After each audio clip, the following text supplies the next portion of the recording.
West has repeatedly said it's not at war with Russia. Nous ne faisons pas la guerre. We are not waging a war against Russia, us Europeans today, but we support Ukraine.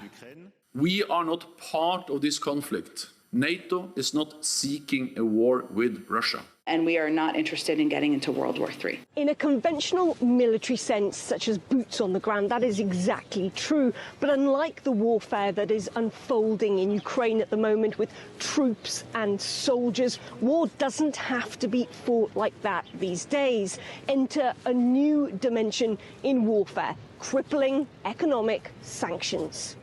OK, so waging economic sanctions isn't exactly a new idea. In fact, US President Woodrow Wilson once described such measures as being more tremendous than war. What's different this time around is the unprecedented nature of the measures. Western countries have let all hell break loose as Russian banks have been cut off from the international systems. Big businesses have withdrawn from trading in Russia and the ruble has nosedived. And in this new battlefield, everyone is feeling the sharp end of these economic weapons. Certainly, ordinary people primarily suffer, but we all are on this ship together. It's a common responsibility.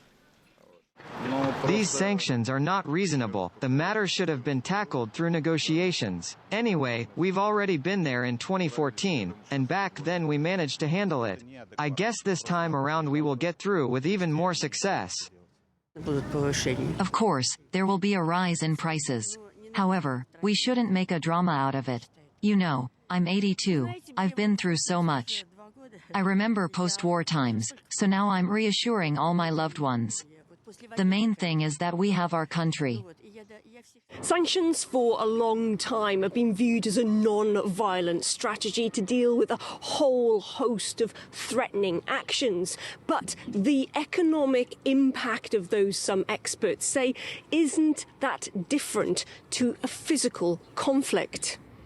Both in their underlying goals and in their effects on civilian society, immiseration, starvation, disease, bankruptcy. These approaches to sanctions can produce measures whose function and consequences are identical to war. What's interesting, though, about economic sanctions is that their impact can have a strong blowback. Russia is one of the world's top 3 oil-producing states. Sanctions and companies' refusals to do business with it are now curtailing oil supplies, pushing the price up at the pump across the world.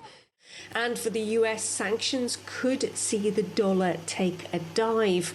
Established as the world's foremost reserve currency in 1944, it's long been seen as a safe bet. Many sovereigns, including US-aligned countries, have realized owning massive amounts of dollars lead to an illusion of stability. In any moment, a political decision could lead to that dollar reserve being frozen or seized. The big winner from all of this is likely to be the Chinese yuan, but other currencies may also get a boost. Russia and India are looking at a ruble-rupee trade agreement. The rupee is gaining traction elsewhere too. The Myanmar government intends to initiate similar currency convertibility for the Indian rupee for trade along the border it shares with India. Such changes may see countries reduce dependency on the greenback. Its success since the Second World War has been based on these foundations of its credibility. If that's lost, then it could crumble. Charlotte Dubinsky, RT, Paris.